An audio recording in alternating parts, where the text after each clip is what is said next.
Students, तो आज हम डिस्कस करेंगे अपने चैप्टर 5 की केस स्टडीज, जो कि मैंने आपको क्वेश्चन दिए थे। आई होप कि आप लोगों ने कर लिए होंगे। इसके बाद हमारा चैप्टर 5 बिल्कुल खत्म हो जाएगा और फिर नेक्स्ट वीडियो से हम स्टार्ट करेंगे चैप्टर नंबर 6, जो कि है स्टाफिंग। चलो शुरू करते हैं हमारी पहली case study. A company has its registered office in Delhi, manufacturing unit Gurgaon में थी और मार्केटिंग सेल्स डिपार्टमेंट फरीदाबाद में था। The company manufactures the consumer products. Which type of organization structure should it adopt to achieve its target? आप मेरे को बताओ कि हम फंक्शंस के बेसिस पे, क्योंकि ये फंक्शंस ही हैं, मार्केटिंग, सेल्स, अकाउंटेंसी, प्रोडक्शन, ये सब क्या है, हमारे फंक्शंस है। तो हम फंक्शंस के बेस में जब अपना ऑर्गेनाइजेशन स्ट्रक्चर डिवाइड करते हैं तो हम उसको कौन सा स्ट्रक्चर कहते हैं? करेक्ट, हम उसको फंक्शनल स्ट्रक्चर कहते हैं अपना। तो कंपनी को क्या अडॉप्ट करना चाहिए? Functional structure. और रीजन कि क्यों अडॉप्ट करना चाहिए, तो क्या आएंगे उसके एडवांटेजेस। चलो आते हैं सेकेंड पे। Explain the ideal situation in delegation. क्या आइडियल सिचुएशन हो सकती है डेलीगेशन में? कि हमारी अथॉरिटी जो हम दे रहे हैं अपने सबऑर्डिनेट को, वो इक्वल होना चाहिए किसके? रिस्पॉन्सिबिलिटीज के जो हमने उनको दी है। बहुत इजी था। थर्ड देख लेते हैं।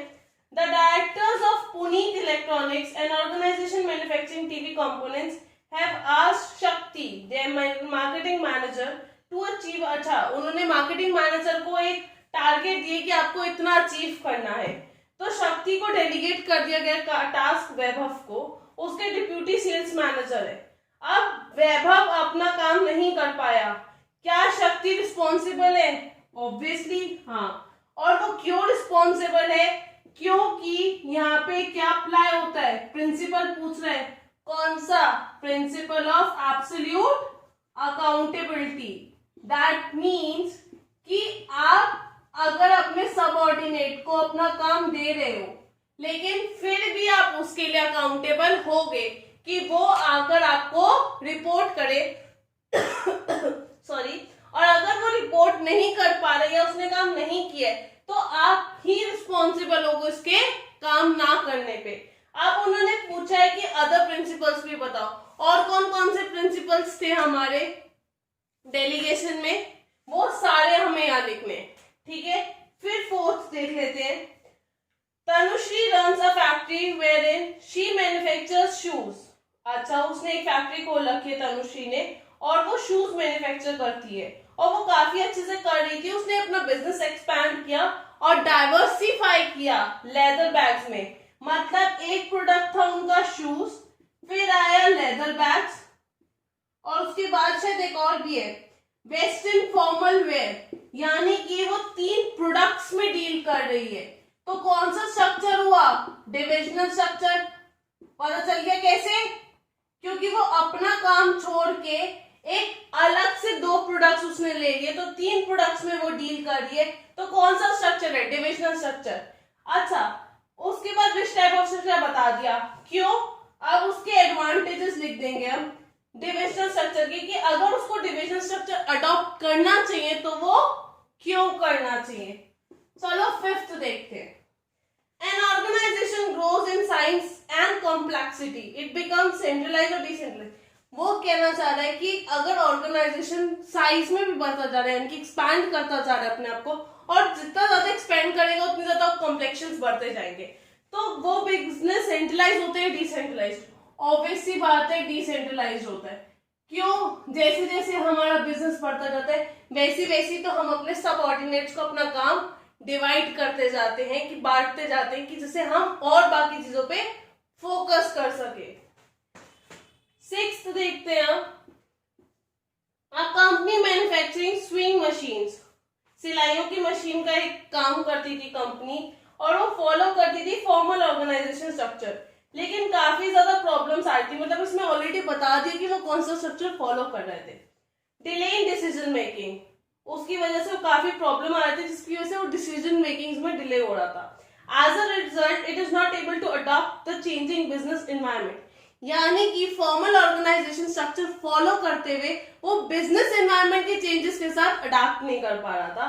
उसके बाद उसकी वर्कफोर्स जो थी वो डिमोटिवेट होती जा रही थी और प्रॉब्लम आ रही थी, red tapism and employees turnover बहुत ज्यादा हाई हो रहा था, यानी कि एम्प्लॉइज काफी ज्यादा थे, काफी ज्यादा दिक्कतें आ रही थी। तो अब वो कंपनी को हमें ये बताना कि वो कौन सा चेंज लेके आए अपने स्ट्रक्चर में। पहली बात, इनफॉर्मल। ऑब्वियस है, फॉर्मल ऑर्गेनाइजेशन में इतना ज्यादा प्रॉब्लम हो जाता है डिसीजन मेकिंग का, इनफॉर्मल में कोई ऐसा रूल हमें फॉलो नहीं करना पड़ता या फ्लो ऑफ कम्युनिकेशन कोई होता नहीं है, तो हम आराम से डिसीजन मेकिंग कर सकते हैं और टाइम पे कर सकते हैं। सेकेंड है, give reason in terms of benefits it will drive. Obvious सी बात है, अब आप रीजंस पूछ रहे हो या बेनिफिट्स पूछ रहे हो, इन शॉर्ट आप क्या पूछ रहे हो, advantages. See, in which sector can the company diversify keeping in mind the declining market for the product the company is manufacturing। अब वो पूछ रहा है कि कंपनी कैसे एक्सपैंड कर सकती है, कैसे कर सकती है। देखो स्विंग मशीन का काम कर रही थी, वो क्या कर सकती है, एम्ब्रॉयडरी वगैरह इंट्रोड्यूस कर सकती है। अब अगर उसको अपना बिजनेस एक्सपैंड करना है तो वो एम्ब्रॉयडरी बिजनेस कर सकती है, लेकिन ये माइंड में रखेगी जो रेडीमेड मैन्युफैक्चरर्स हैं वो कैसा गुड्स दे रहे हैं। अगर उनसे कंपटीशन करना है तो उनके स्टेट का या उनकी क्वालिटी का हमें गुड्स देना पड़ेगा, तो वो अपना बिजनेस एम्ब्रॉयडरी से एक्सपांड कर सकती है, keeping in mind readymade manufacturers जितने भी हैं आपके।